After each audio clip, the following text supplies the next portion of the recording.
día quiero hablar acerca de la soberanía de Dios, un tema que es muy importante para lo que nos toca vivir en este tiempo, para lo que nos toca vivir en esta temporada de la vida, ¿no? en este proceso, en este examen. Y es muy importante. ¿Por qué? Porque a veces nosotros nos olvidamos, tal como decíamos al principio de estas conversaciones, de estos temas, acerca de lo importante que es creer de que Dios tiene todo el control, ¿cierto? Y si algo consuela nuestro corazón y nos dispone para ofrecer algo a otro creyente, es entender la doctrina bíblica de la soberanía de Dios. No importa lo que se interponga en el camino, no importa lo que pase, si nosotros creemos y estamos confiados en que Dios tiene el control absoluto, entonces todo va a salir bien. ¿Se acuerdan lo que leíamos hace unas semanas atrás cuando el apóstol Pablo dice en Romanos capítulo 8 que dice que los que aman a Dios, todas las cosas les ayudan a bien? No dice que todo le va a salir bien, sino que le ayuda para bien. Bueno, eso sucede cuando yo estoy confiando total y absolutamente en que Dios es soberano de todo. Amén. Y obviamente uno se pregunta, Dios tiene el control, ok, pero ¿de qué? ¿Qué quiere decir con que Dios tiene el control absoluto? Y ahí, si usted está tomando apuntes, puede tomar ahí como punto número 1 o como primera parte, Dios es soberano sobre el universo, Dios tiene el control de todo. Esta es una de las típicas preguntas que las personas se formulan cuando en realidad no están listas para recibir una respuesta. Sin embargo, tal como hablamos la semana pasada, cuando Pablo visita Atenas en el libro de Hechos, capítulo 17, en particular, ¿cierto? En el versículo 24 y 25, Pablo le está hablando a los filósofos, ¿cierto?, de Atenas, ahí en Grecia. Y él le dice estas palabras: el Dios que hizo el mundo y todas las cosas que en él hay, siendo Señor del cielo y de la tierra, no habita en templos hechos por manos humanas. En otras palabras, Dios no vive en los edificios de nuestras iglesias, no se pasa toda la semana dentro de ellas, mientras nosotros nos dedicamos a nuestros quehaceres diarios. No es así. Él no habita, dice Pablo, en templos hechos por manos humanas, ni es honrado por manos de hombres, como si necesitase de algo, pues Él, ¿quién? Dios, es quien da a todos vida y aliento y todas las cosas. Diga conmigo fuerte, todas las cosas. Él dice, no habita en templos hechos por mano de hombre, ni es honrado por manos de hombres como si necesitase algo. Dios no necesita nada, Él es completamente suficiente y Él dice es quien da vida a todos. Y además nos da aliento y dice y nos da todas las cosas. Puede que la inmensa extensión del universo provoque en nosotros una profunda humildad, pero Dios, querido, querida, conoce cada rincón, cada grieta, cada agujero negro, cada galaxia. ¿Por qué? Porque Él las creó todas y gestiona hasta la más pequeña parte de aquello. Dios es el Dios de todo el universo, no es el Dios solamente de una parte. Mire, cuando Israel finalmente logra entrar a Canaán, ¿cierto? Después de todo lo que pasa en el desierto, después de todo lo que viene, logran entrar a Canaán, se encuentran con la primera barrera para entrar a esa tierra prometida, y ese era el río Jordán. Los que han leído la Biblia seguramente ya conocen un poco la historia. Y ellos se encuentran con este río, dice que en aquella época del año acostumbraba a desbordarse por todas sus orillas. Es decir, en esa época del año era muy caudaloso, corría mucha agua y llevaba más agua de la habitual. Y obviamente se transformaban en una barrera para traspasar. En esos años no existían los puentes, ni había manera de construir una barca o barcaza o balsa para cruzarlo. Y entonces muchos de ellos dijeron, ¿y ahora qué vamos a hacer? ¿Cierto? Y usted conoce la historia, cómo finalmente Israel pasa el Jordán. Dios abre las aguas, ¿cierto? Los sacerdotes pasan primero. Pero acá tiene una connotación más allá de lo milagroso, más allá de lo que obviamente Dios hizo en medio de toda esta situación. Hay una connotación espiritual con respecto a la cultura de los pueblos que habitaban en la tierra de Canaán, ¿cierto? Los cananeos, el fereceo, el eteo, el jebuseo, el filisteo, todos ellos adoraban multitud de dioses y cada zona geográfica tenía un dios, cada elemento natural tenía un dios y, por ejemplo, estaba el dios del trueno, estaba el dios de la lluvia, estaba el dios del sol, el dios de la luna, el dios de los ríos, el dios de los mares, qué sé yo. Todo elemento natural se lo atribuían a un dios. Y obviamente el río Jordán representaba también una especie de deidad, donde ellos veneraban a este río que cruzaba todo ese valle y permitía, ¿cierto?, la vida en toda la tierra de Canaán. Y cuando ellos escuchan que los hebreos vienen hacia Canaán, ellos confían en que el Dios del Jordán los va a detener. Porque ellos decían, el Dios nuestro es el Dios del Jordán, es el Dios de los ríos. Y le confían su resguardo a este Dios, al Dios de las aguas, ¿cierto? Que estaba ahí representado en el río Jordán. Sin embargo, Dios, ¿por qué escoge abrir el Jordán? Y esto es maravilloso.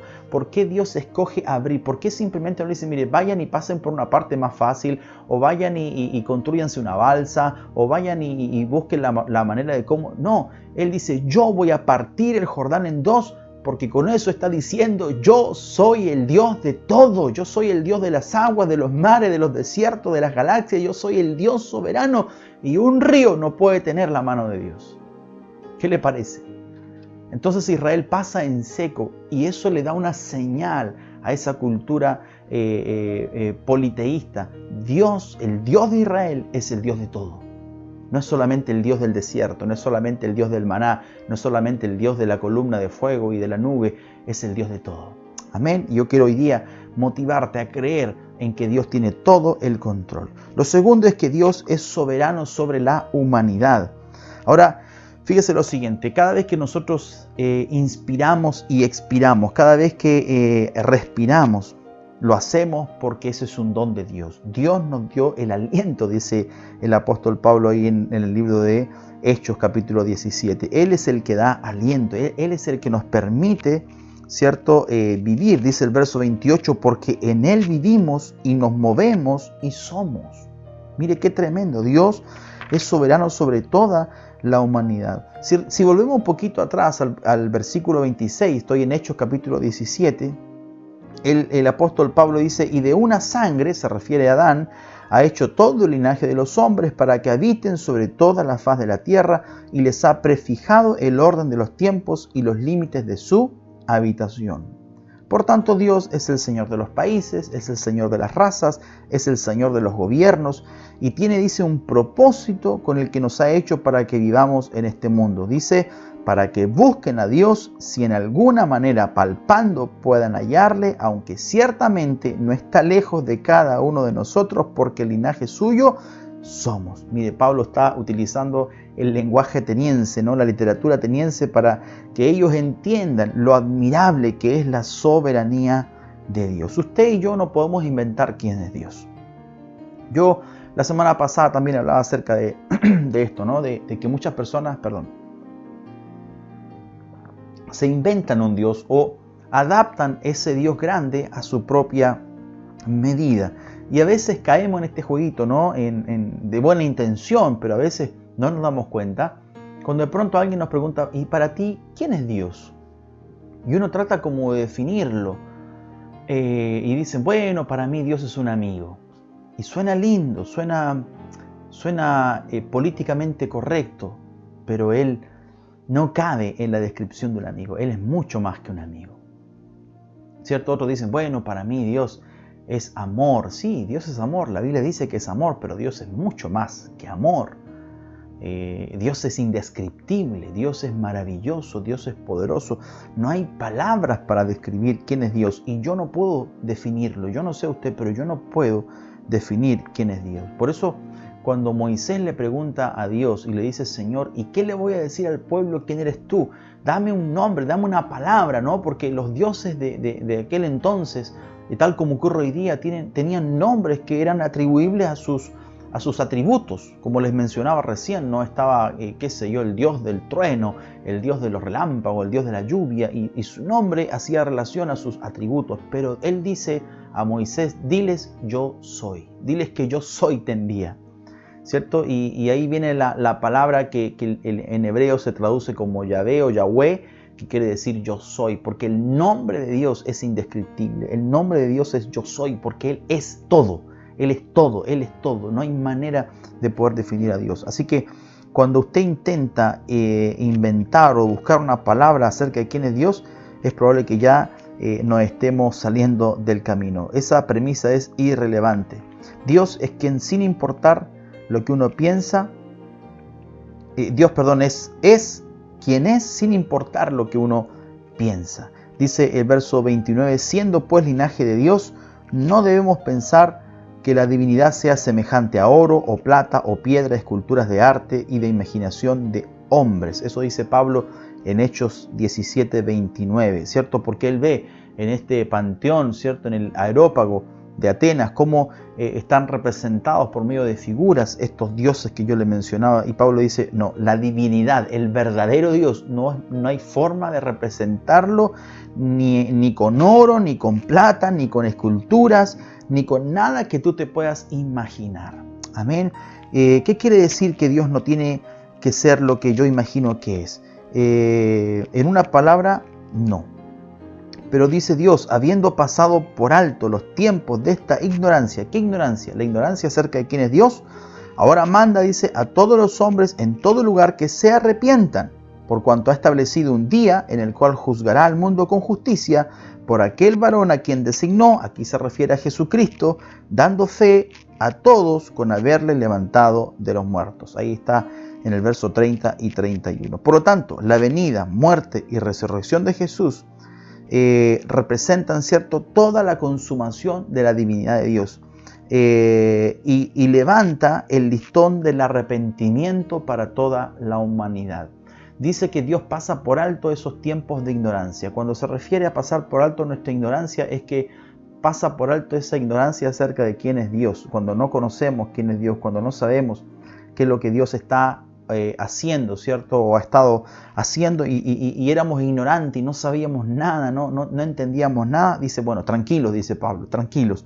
Dios está dispuesto a pasar por alto esa ignorancia siempre y cuando tú te arrepientas, ¿cierto? Dice que Dios manda que se arrepienta, no es una sugerencia, no es que Dios diga, mira, te sugiero, como hablaba el otro día el pastor hablaba de arrepentimiento, no es el arrepentimiento no es una sugerencia, es un mandamiento. Dios manda, dice, que todos los hombres en todo lugar se arrepientan porque Dios ha establecido un día en el cual juzgará, dice, al mundo con justicia.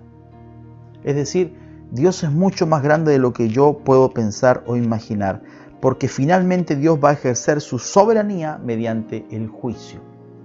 El hecho de que Dios sea el juzgador, ¿cierto?, el juez, le da a él una preeminencia en todas las cosas.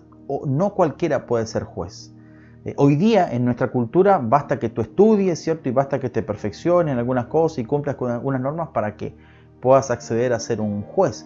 Pero cuando hablamos de juzgar la vida entera de una persona, eso no lo puede hacer un abogado, eso no lo puede hacer un hombre letrado, porque el hombre ve, dice, lo que está delante de sus ojos, pero Dios está mirando siempre el corazón. Y por lo tanto el único que puede juzgarnos de verdad, porque de verdad nos conoce y porque conoce todos los hechos y porque no hay nada que a Él se le escape, ese es Dios. Y creas o no creas en Dios, Dios te va a juzgar, Dios me va a juzgar a mí.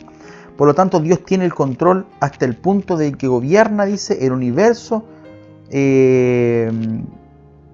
con los pies sobre la mesa. No está estresado ni está nervioso en ningún sentido. Todo esto que está pasando, querido, toda esta pandemia no ha sorprendido a Dios. No es que Dios estaba de pronto regando las plantitas en el cielo y de pronto le llegó un mensaje por celular, ¿cierto? Si es que Dios tiene teléfono y le llegó un mensaje diciendo alerta, alerta, alerta, se ha desatado un virus por todo el mundo. Y Dios diga, wow, ¿qué pasó? No fue así, querido. Dios tiene el control de todo y está gobernando, dice, como quien tiene los pies puestos en el escritorio, con toda tranquilidad, con toda calma, no con negligencia, sino al contrario, teniendo todo bajo control. Dios no está estresado, Dios no está nervioso, no se anda paseando para un lado a otro en el cielo, no tiene que andarse secando el sudor de la frente, no hay problema mundial que no pueda abarcar Dios. Dios es infinito y podría haber hecho el universo 1000 millones de veces más complejo de lo que es, porque Él es Dios y Él es soberano. Y esta verdad subyace en todas y cada una de las promesas de Dios. Puede estar presente con nosotros porque es soberano. Puede escuchar nuestras oraciones porque es soberano. Puede ayudarnos en medio del dolor porque es soberano. Puede sanar nuestras enfermedades porque es soberano. Puede cambiar nuestras circunstancias porque Dios es soberano. Puede perdonar nuestros pecados y darnos vida nueva porque Dios es soberano. ¿Por qué? Porque Dios es soberano. Efesios 1:11 dice que Dios determina todas las cosas según el designio de su voluntad. Otro pasaje dice según el puro afecto de su voluntad. Dios es soberano. Dios no anda, como te digo, preocupado. Y Él dice, espera que las cosas, podemos esperar que las cosas sucedan, pero Dios hace que las cosas sucedan. Amén. Nosotros hacemos nuestras pequeñas tareas todo lo rápidamente que podemos porque tenemos miedo de no poder hacerlas mañana. Dios ni siquiera piensa en esas cosas. Hace que sucedan en su momento y todas las veces ni siquiera se le complican. Por eso que un día, cierto, los discípulos le preguntan, Señor, ¿cómo será posible esto? Y Jesús responde, ¿acaso hay algo difícil para Dios? ¿Hay algo que signifique un reto, un desafío en el cual Dios se rasque la cabeza y diga, Dios, ¿cómo lo hago? No, Dios tiene el control y es soberano. Amén. Lo tercero, y ya vamos terminando, Dios es soberano sobre nuestra rebelión, hermanos. ¿Se acuerda de Jonás? ¿Cuántos han leído la historia de Jonás? ¿Cuántos conocen la historia de Jonás? ¿Cierto? Dios le dice algo parecido a, mira, vas a ir a Nínive, vas a ir a transmitir mi mensaje, y Jonás respondió, yo no voy a ir y ni pienso predicar. Así, de frontón, ¿no? Ni siquiera buscó suavizar la respuesta. Yo no voy a ir ni pienso predicar. Y se resiste de manera tan intensa que en vez de ir al este, donde Dios le había dicho que fuera, se subió a un barco para ir hacia el oeste. O sea, totalmente opuesto a lo que Dios le había mandado. Y de repente, dice Jonás capítulo 1, versículo 4, Jehová hizo levantar un gran viento del mar. De hecho, en hebreo esto significa literalmente que Dios lanzó la tormenta sobre él. Eso dice la Biblia original en hebreo, ¿cierto? Cuando dice hizo levantar un gran viento, es que literalmente lanzó una tormenta sobre él. Y la actitud de Dios fue, así que te vas por ese camino, ¿no? Bueno, a ver qué te parece este obstáculo, ¿cierto? Y usted conoce la historia, ¿no? De repente dice, todos los que iban a bordo del barco sintieron miedo por sus vidas. Jonás admitió que él era el causante de la tormenta y la tripulación le hizo caminar por la plancha, ¿cierto? Y lo arrojó al mar. Y uno se pregunta, ¿había acabado Dios con él? ¿Acabó Dios con Jonás? No. En Jonás 1:17 podemos leer, Jehová tenía preparado un gran pez que se tragase a Jonás.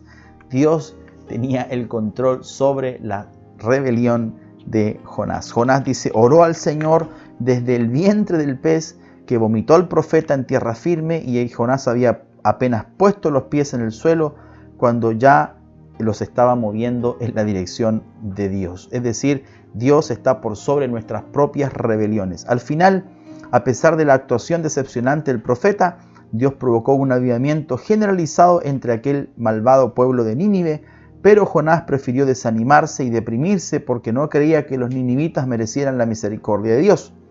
Es decir, como que parece que faltaba algo más que 3 días dentro de un pez para vaciar el orgullo y la rebeldía que había en el corazón de Jonás. Y a veces a nosotros nos pasa lo mismo, ¿no? A veces pasamos por una situación difícil, un quebranto en nuestra vida, y pareciera ser que con eso ya aprendimos. Pareciera ser que con eso ahora sí que aprendimos. Ahora, después de que casi pierdo todo, de que casi pierdo mi matrimonio, de que casi pierdo la vida, ahora sí como que voy a sentar cabeza. Pero nos pasa muchas veces lo mismo que le pasa a Jonás. 3 días dentro de las tripas de un pescado. Yo no sé cómo tiene que haber sido eso de desagradable, ¿cierto? Me lo trato de imaginar y me da asco.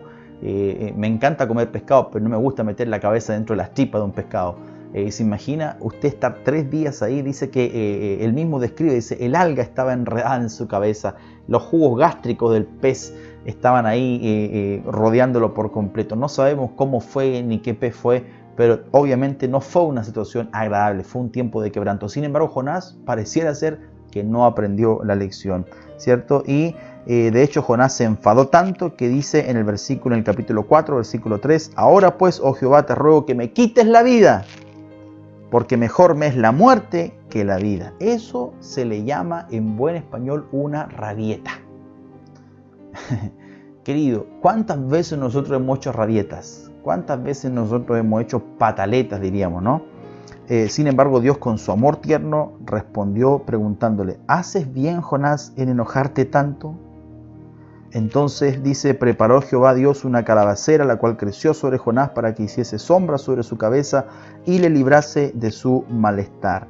Pero ay, dice, Dios también envió un gusano que taladró la planta, de tal modo que la planta murió, y Jonás se enfadó todavía más. Mire, todavía quedaba enojo en su corazón. Y entonces el Señor viene a él y le dice, ¿tanto te enojas por una planta? ¿Tanto te enojas porque se secó esa plantita? Y él responde, sí, me enojo hasta la muerte. Mire a Jonás, me enojo hasta la muerte. Y el versículo 9 del capítulo 4, Dios le responde, ¿en serio, Jonás? Dice, si tú te enojaste tanto y te compadeciste de una plantita, ¿cómo yo, que soy Dios de toda la humanidad, no me voy a compadecer de esta gente que se iba a perder si tú no le predicabas la palabra? El Señor, dice, fue tan tierno y cariñoso con él que persiguió el corazón de Jonás. Oiga, hermano, a mí esto me desarma completamente. Fue Dios quien estuvo ahí insistiéndole a Jonás. Jonás era terco, testarudo, cerrazónico, no entendía nada y Dios tuvo paciencia y persiguió su corazón. Hay una alabanza por ahí que me gusta mucho que dice, persigues mi corazón, porque así es Dios. Dios es soberano incluso sobre nuestra rebeldía y no se conforma con nuestro corazón duro y cerrado y nos da una y otra oportunidad. ¿Cuántos hay en su casa pueden decir, wow, yo reconozco que a mí Dios me ha dado muchas oportunidades y yo he sido cerrado y he sido más duro y más terco que Jonás? Sin embargo, aquí está Dios hoy día hablándote una vez más a través de este servidor. Dios te está hablando en esta noche, Dios te está diciendo, estoy persiguiendo tu corazón, no seas más rebelde, búscame, este es el tiempo. Y por último, dice, Dios es soberano sobre el pecado. Cuando usted y yo elegimos pecar, o cuando el pecado de las personas en nuestra vida nos afecta, Dios también es soberano sobre eso. Piensa un poquito en José. ¿Cuántos conocen la historia de este José, ¿no? Que Dios le había otorgado grandes sueños para su vida, pero los actos pecaminosos de sus hermanos parecieron distanciarle de ellos. Si recuerda, los hermanos de José lo engañaron, lo golpearon, lo desnudaron y lo vendieron como esclavo a los egipcios. Usted puede leer la historia completa empezando en Génesis capítulo 37, ¿no? La historia de José hizo muchas quiebras en su vida. Acabó en Egipto intentando honrar a Dios con su vida, intentando confiar en el Señor, tomando decisiones por fe, no fiándose de su propia sabiduría, pero incluso antes fue maltratado, acusado injustamente y arrojado a la cárcel. Parecía que sus días hubieran concluido, pero entonces una vez más Dios tuvo el control. Años más tarde, aún en la cárcel, José trabajaba duro, confiando en el Señor, creyendo todavía que los caminos de Dios eran mucho mejores y sin apoyarse en la sabiduría humana, y parecía que por fin iba a llegar a una situación mejor, pero esta vez fueron sus nuevos amigos quienes le traicionaron. ¿Cierto? Se olvidaron de él, lo dejaron en la mazmorra y una vez más su futuro parecía incierto. Cada capítulo en la historia de José parece acabar en un pozo, ¿cierto? Era como que iba de mal en peor la vida de José. Pero entonces fue cuando Dios intervino y demostró con un detalle asombroso cómo Él es soberano sobre los pecados de los hermanos de José, sus falsos acusadores y sus amigos traicioneros. Y al final, José es elevado a la posición más grande de autoridad en una tierra extranjera. Incluso dice, el faraón reconoce la mano de Dios sobre la vida de José y le dice a sus siervos en Génesis capítulo 41, verso 38, ¿acaso hallaremos a otro hombre como este en quien esté el Espíritu de Dios? Miren lo que dice el faraón. ¿Acaso vamos a encontrar a otro hombre que esté tan lleno del Espíritu de Dios como José? Sucedió que en el momento en que Dios eligió, los hermanos de José se presentaron ante él con las manos extendidas pidiendo pan. Nadie excepto Dios podría haber orquestado una historia con tantos giros imprevistos. Miren, ni el mejor guionista de Hollywood se hubiese imaginado una historia como la de José, ¿cierto? Se puede imaginar lo aterrados que estaban los hermanos de José cuando se dieron cuenta que aquel ante quien se estaban inclinando era ese hermanito a quien tanto maltrataron unos años antes. Pero ¿sabe qué? José conocía la soberanía de Dios. Lo miró, les miró a los ojos y les dijo, Génesis 50:20, es verdad que ustedes pensaron hacerme mal. Y esto es tremendo. Esta frase también a mí me desarma, dice José. Pero Dios transformó ese mal en bien. Dios es soberano sobre todas las cosas. Dios es soberano incluso sobre las heridas de tu alma. Dios es soberano sobre tus pecados. Dios es soberano sobre los pecados de otros que te han afectado a ti. Y aquello que parecía que era un mal, Dios lo va a transformar en bien. Todo esto que está pasando, que parece algo tan malo para la humanidad, tan malo para mucha gente, si tú confías en Dios, Dios transformará todo ese mal en bien. Yo lo creo. Y si usted lo cree, diga ahí en su casa, amén. Tan fuerte que escuche el del lado. Dígalo fuerte, ¿cierto? Esta es una verdad impresionante. Dios puede usar incluso el pecado de otras personas para cumplir su propósito en nuestras vidas. ¿Qué iba a pensar José? Que todo iba a redundar en que él se sentaría un día en el trono de Egipto al lado de Faraón. Dice, no había otro hombre entre él y Faraón. Él era el segundo del reino.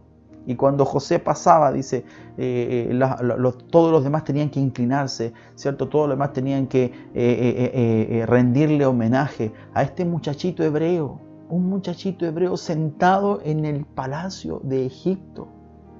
Oiga, esto es como que uno de nosotros latinos termine siendo presidente de Estados Unidos, algo impensado.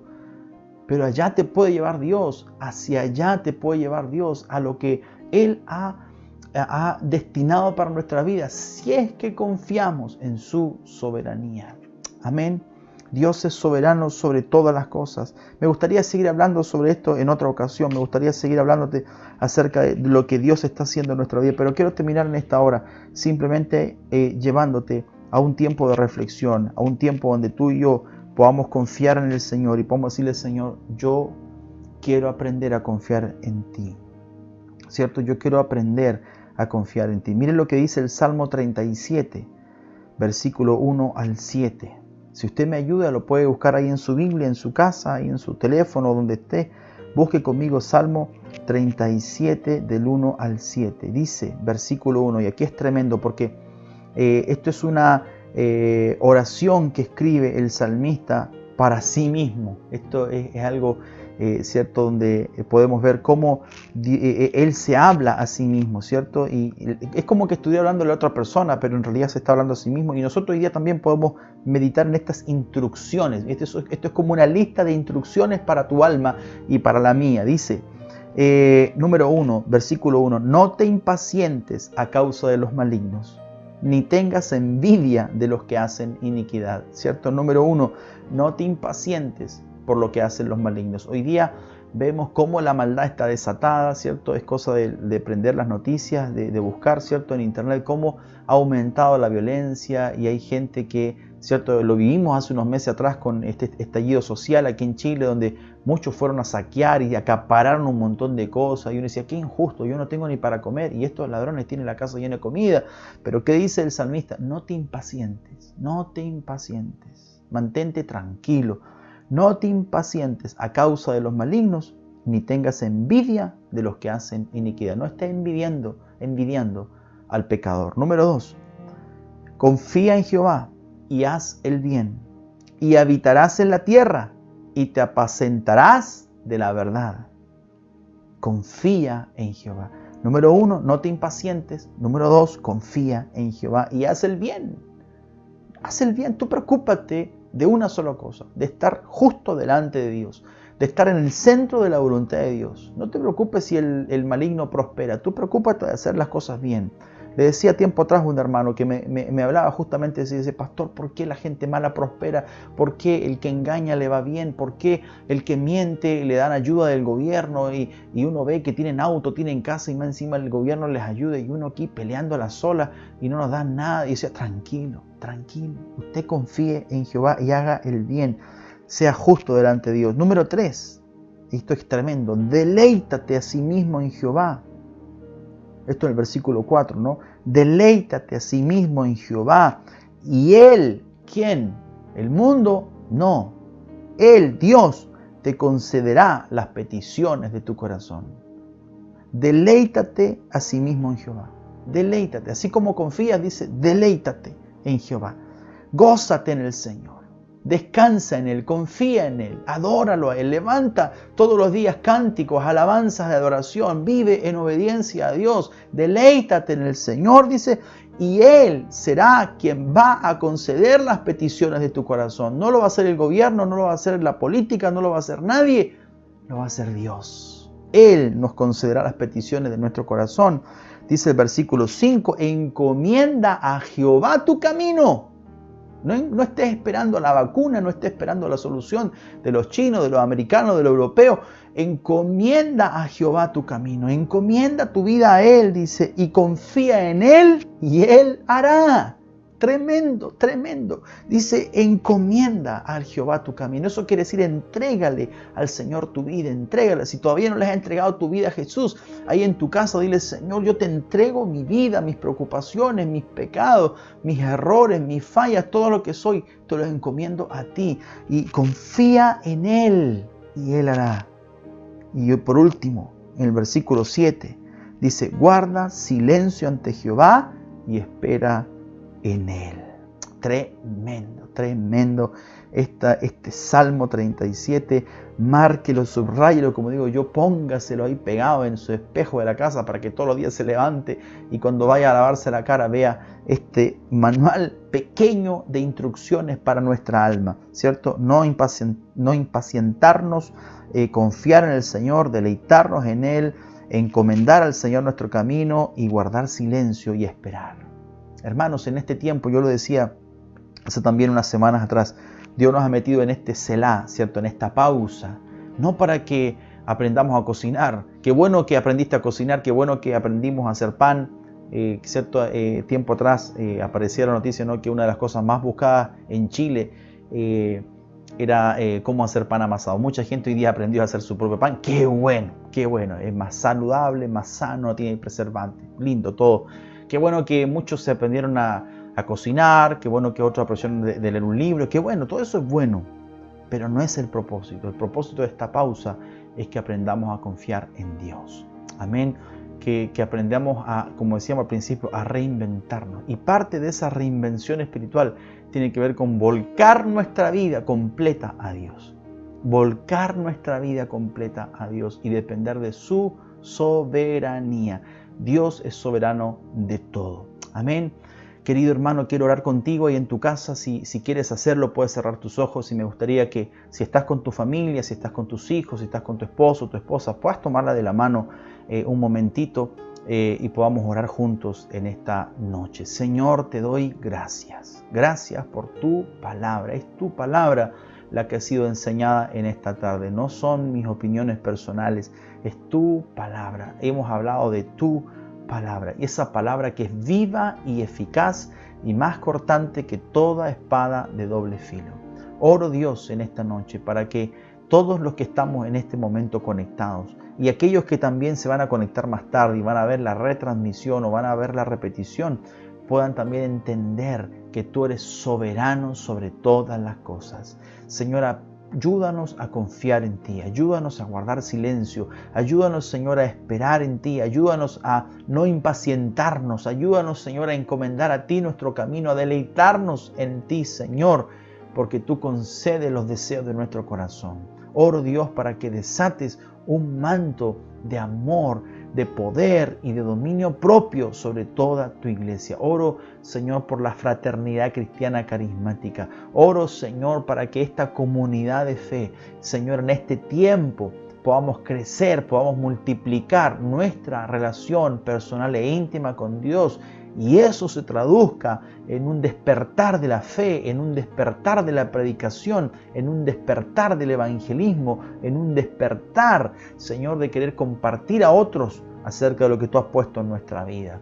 Ayúdanos, Señor, a ser luminares en medio de este mundo oscuro. Ayúdanos, Señor, a que nuestras casas se conviertan en iglesias. Ayúdanos, Señor, a predicar tu evangelio a través de estas plataformas virtuales. Y tal como Pablo aprovechó los caminos de Roma, todas las calles que había hecho, las carreteras que había construido Roma, Pablo las aprovechó para llegar a cada rincón del imperio con el evangelio.